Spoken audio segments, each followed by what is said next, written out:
La cité de Dieu de saint Augustin, livre 3e, chapitre 5. Il n'est point croyable que les dieux aient voulu punir l'adultère dans Paris, l'ayant laissé impuni dans la mer de Romulus.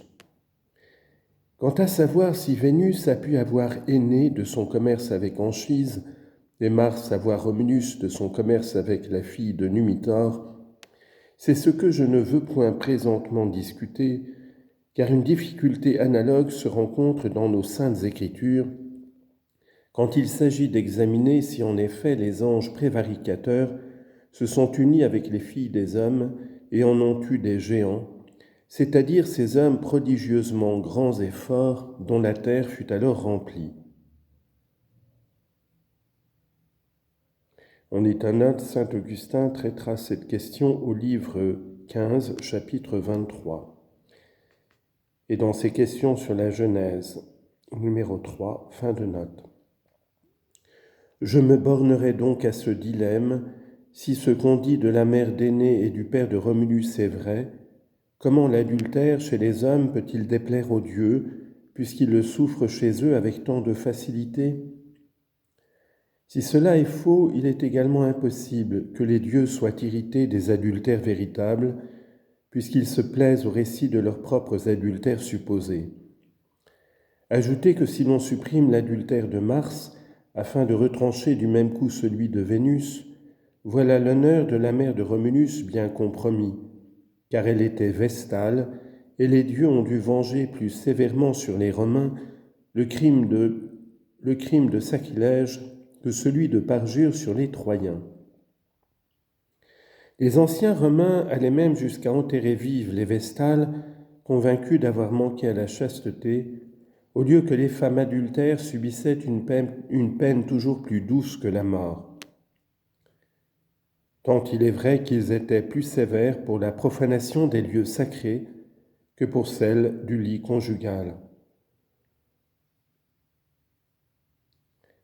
Chapitre 6. Les dieux n'ont pas vengé le fratricide de Romulus. Il y a plus.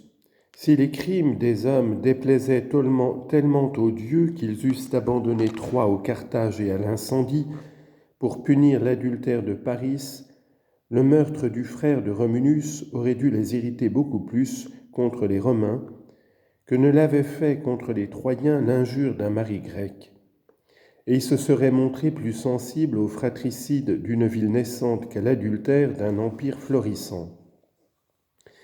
Et peu importe à la question que Romulus ait seulement donné l'ordre de tuer son frère ou qu'il l'ait massacré de sa propre main, violence que les uns nient impudemment, tandis que d'autres la mettent en doute, par pudeur ou par douleur la dissimulent. Sans discuter sur ce point les témoignages de l'histoire. On dit en note, voyez Tite-Live, livre 1,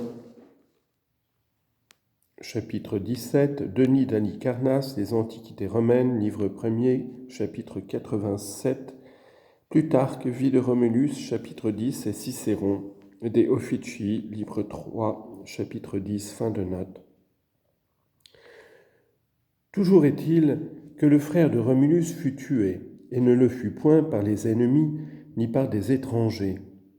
C'est Romulus qui commit ce crime ou qui le commanda, et Romulus était bien plus le chef des Romains que Paris ne l'était des Troyens. D'où vient donc que le ravisseur provoque la colère des dieux contre les Troyens, au lieu que le fratricide attire sur les Romains la faveur de ces mêmes dieux? Que si Romulus n'a ni commis ni commandé le crime, c'est toute la ville alors qui en est coupable, puisqu'en ne le vengeant pas, elle a manqué à son devoir. Le crime est même plus grand encore, car ce n'est plus un frère mais un père qu'elle a tué, Rémulus étant un de ses fondateurs, bien qu'une main criminelle l'ait empêché d'être un de ses rois. Je ne vois donc pas ce que Troie a fait de mal pour être abandonnée par les dieux et livrée à la destruction, ni ce que Rome a fait de bien pour devenir le séjour des dieux et la capitale d'un empire puissant. Et il faut dire que les dieux vaincus par les Troyens se sont réfugiés chez les Romains, afin de les tromper à leur tour, ou plutôt, ils sont demeurés à Troie pour en séduire les nouveaux habitants, tout en abusant les habitants de Rome par de plus grands prestiges, pour en tirer de plus grands honneurs. Chapitre 7. De la seconde destruction de Troie par Fimbria.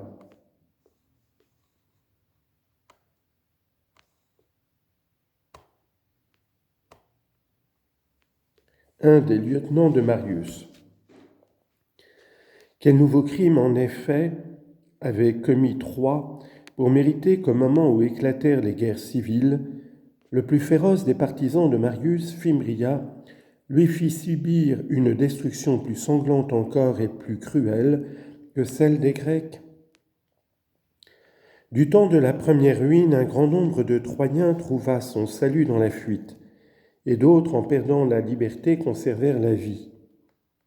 Mais Fimbria ordonna de n'épargner personne et brûla la ville avec tous ses habitants. Voilà comment Troie fut traitée, non par les Grecs indignés de sa perfidie, mais par les Romains nés de son malheur, sans que les dieux qu'elle adorait en commun avec ses bourreaux se missent en peine de la secourir, ou pour mieux dire, sans qu'ils en eussent le pouvoir. Est-il donc vrai que pour la seconde fois, ils s'éloignèrent de tout leur sanctuaire et désertèrent leurs autels ? Confère Énéide, livre 2, vers 351.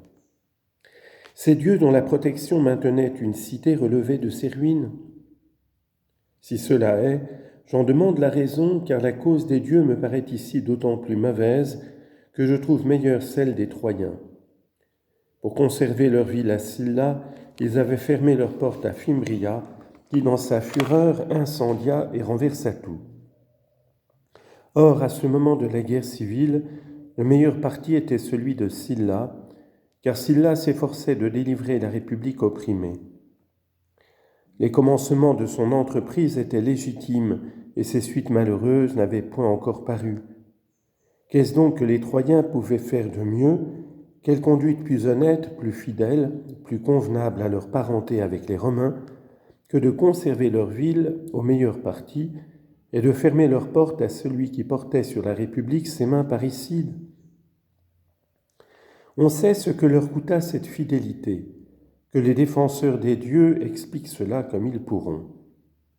Je veux que les dieux aient délaissé des adultères et abandonné Troie aux flammes des Grecs, afin que Rome plus chaste naquît de ses cendres. Mais depuis, pourquoi ont-ils abandonné cette même ville, mère de Rome, et qui, loin de se révolter contre sa noble fille, gardait au contraire au parti le plus juste une sainte et inviolable fidélité? Pourquoi l'ont-ils laissé en proie, non pas aux Grecs généreux, mais aux plus virils des Romains? Que si le parti de Scylla, à qui ces infortunés avaient voulu conserver leur ville, déplaisait aux dieux, d'où vient qu'ils lui promettaient tant de prospérité? Cela ne prouve-t-il point qu'ils sont des flatteurs de ceux à qui sourit la fortune, plutôt que les défenseurs des malheureux?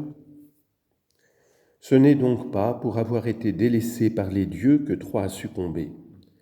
Les démons, toujours vigilants à tromper, firent ce qu'ils purent, car au milieu des statues des dieux renversées et consumées, nous savons par Tite-Live qu'on trouva celle de Minerve intacte dans les ruines de son temple, non sans doute afin qu'on pût dire à leur louange, citation, « Dieu de la patrie dont la protection veille toujours sur Troie ». Énéide, chapitre 2, livre 2, vers 702 et 703. Mais afin qu'on ne dise pas à leur décharge, citation, « Ils ont tous abandonné leur sanctuaire et délaissé leurs autels. » Ainsi, il leur a été permis de faire ce prodige, non comme une consécration de leur pouvoir, mais comme une preuve de leur présence.